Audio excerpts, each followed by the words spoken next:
এই আলোচনায় আমি রিপ্লেস অপশনটা নিয়ে আলোচনা করব।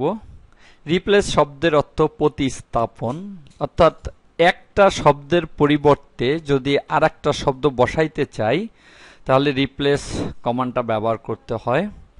আমি এখানে প্র্যাকটিস ফাইলস ফোল্ডারের মধ্যে রিপ্লেস ফোল্ডারের মধ্যে একটা ফাইল রয়েছে, সেটাকে ওপেন করি।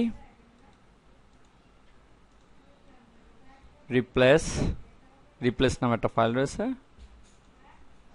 এবার এখানে দেখতে পাচ্ছি অনেস্টি বানানটা এখানে সব জায়গায় ভুল করা হয়েছে, অর্থাৎ অনেস্টি বানানটা হবে HONESTY, এন এর পরে একটা ই বসবে, আমি কোথাও বসাইনি।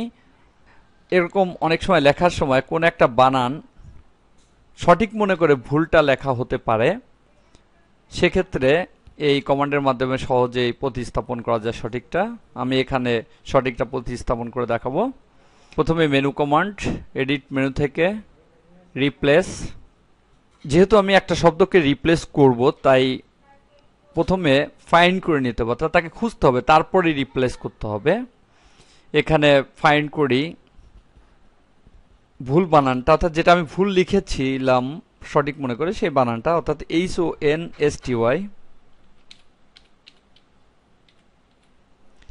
এবং রিপ্লেস উইথ কাকে দিয়ে, অর্থাৎ কোন শব্দটা দিয়ে আমি এই ভুল বানানটাকে রিপ্লেস করব, তাহলে রিপ্লেসের জায়গায় সঠিক বানানটা লিখে দিতে হবে।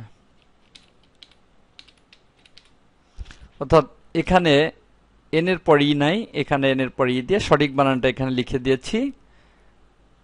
এবার রিপ্লেসে ক্লিক, দেখা যাচ্ছে প্রথমটায় সে ভুলটা ধরছে।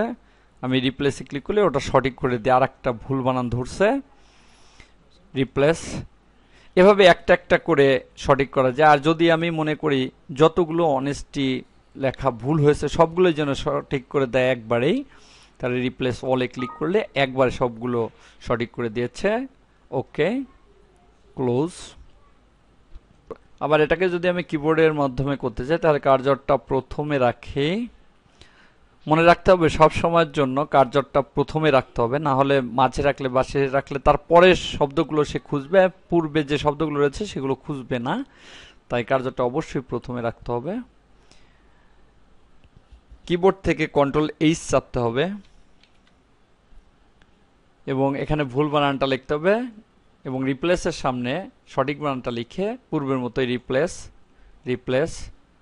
রিপ্লেস অথবা একবারে সঠিক করার জন্য রিপ্লেস অল। সবগুলো রিপ্লেস হয়ে গেল। টুলবারের মাধ্যমে রিপ্লেস কমান্ডটা দেওয়া যায় না, অর্থাৎ টুলবারে এই রিপ্লেস অপশনটা নেই। এভাবে আমরা কোনো একটা ভুল শব্দকে অন্য একটা সঠিক শব্দ দ্বারা প্রতিস্থাপন করতে পারি।